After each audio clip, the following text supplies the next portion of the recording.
Today I'm going to tell you the easiest way how to get cinematic footage without buying anything new.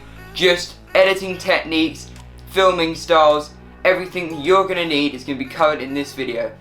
Let's get started. For example, we're going to take footage that looks like this and do all the tips that I'm going to tell you today, and then we're going to make it look like this.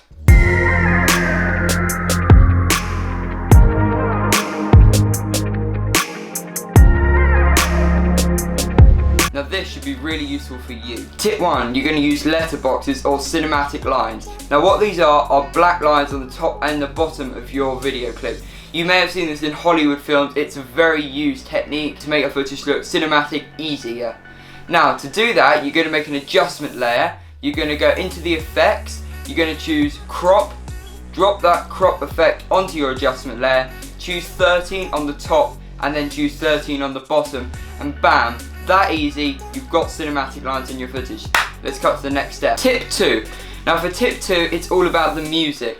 Now if you're trying to film something in Iceland, you've got some epic footage, you want some epic music. But then if you're just trying to film something which is more relaxing, like the countryside, you should then use a more slower paced music. It's all about setting the tone. So, how you want to set the tone. So for example, here's some footage I have from Wales. And yeah, this is an awesome waterfall. Now because it's quite an epic thing, I think we should put epic music on it. So let's drop some epic music and then it's going to look like this.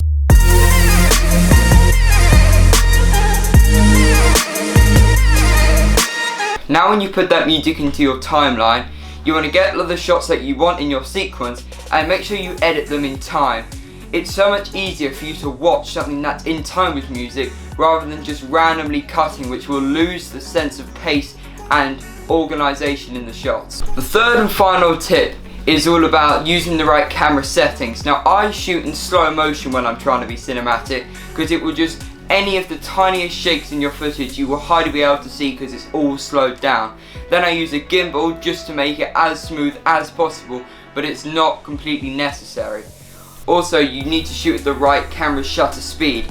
Now, if you're shooting at 24 frames per second, you'd want your shutter speed 48, which is always double your frame rate. So I shoot in 100 frames per second slow motion for my B-roll, so that means my shutter speed has to be 200 to make sure the motion blur looks most realistic to you and me. So now you've got the right music for your shots, cinematic lines, and everything is edited in time with a great color grade, which is optional if you want a color grade, but I would personally do that.